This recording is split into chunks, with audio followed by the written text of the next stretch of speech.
ನಗರದಲ್ಲಿ ಮಾಜಿ ಗೃಹ ಸಚಿವ ಆರಗ ಜ್ಞಾನೇಂದ್ರ ಅವರು ಪತ್ರಿಕಾಗೋಷ್ಠಿ ನಡೆಸಿ ಕರ್ನಾಟಕ ರಾಜ್ಯದಲ್ಲಿ ಕಾಂಗ್ರೆಸ್ನ ಆಡಳಿತದಲ್ಲಿ ಕಾನೂನು ಸುವ್ಯವಸ್ಥೆ ದಿಕ್ಕಾಪಾಲಾಗಿ ಹೋಗಿದೆ ಎಂದಿದ್ದಾರೆ. ಜನರ ಪ್ರಾಣಕ್ಕೆ ಬೆಲೆಯೇ ಇಲ್ಲದಂತಾಗಿದ್ದು, ಪೊಲೀಸರಿಗೂ ರಕ್ಷಣೆ ಇಲ್ಲದಂತಾಗಿದೆ. ಚನ್ನಗಿರಿಯಲ್ಲಿ ನಡೆದ ಪ್ರಕರಣ ದಿಗ್ಭ್ರಮೆಗೆ ಒಳಗಾಗುವಂತೆ ಮಾಡಿದೆ ಎಂದಿದ್ದಾರೆ. ಕರ್ನಾಟಕ ರಾಜ್ಯದಲ್ಲಿ ಕಾಂಗ್ರೆಸ್ಸಿನ ಆಡಳಿತದಲ್ಲಿ ಕಾನೂನು ಸುವ್ಯವಸ್ಥೆ ಹದಗೆಟ್ಟು ದಿಕ್ಕಾಪಾಲಾಗಿರ್ತಕ್ಕಂಥ ದೃಶ್ಯವನ್ನು ನಾವು ಪ್ರತಿನಿತ್ಯ ನೋಡ್ತಾ ಇದ್ದೀವಿ.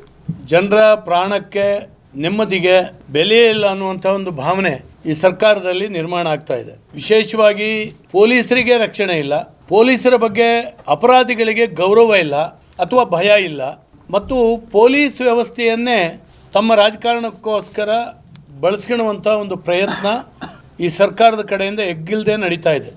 ವಿಶೇಷವಾಗಿ ನಿನ್ನೆ ಚನ್ನಗಿರಿಯಲ್ಲಿ ನಡೆದಿರ್ತಕ್ಕಂಥ ಪ್ರಕರಣ, ಪೊಲೀಸರಿಂದ ಏನಾಗಿದೆ ಏನು ಆಗಲಿಲ್ಲ, ಅಪರಾಧಿಯನ್ನು ಕರ್ಕೊಂಡು ಬಂದಿದ್ದಾರೆ, ಲಾಕಪ್ ಡೆತ್ ಅಂತೇಳಿ ಹೇಳುವಂಥದ್ದನ್ನು ಹೇಳಿದ್ದಾರೆ. ಅದೆಲ್ಲ ಸಹಜವಾಗಿ ನಾನು ಯಾವುದನ್ನು ಕೂಡ ನಿರಾಕರಿಸೋದಿಲ್ಲ.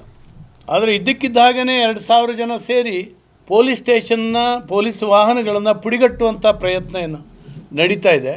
ಇದು ನಿಜವಾಗಲೂ ಕೂಡ ದಿಗ್ಭ್ರಮೆಗೆ ಪಡುವಂಥ ಒಂದು ಸಂಗತಿ ಅಂತೇಳಿ ನಾನು ಭಾವಿಸ್ತೀನಿ. ಎಲ್ಲಿದ್ದರು ಆ ಜನ, ಯಾಕೆ ಒಟ್ಟಾದರು?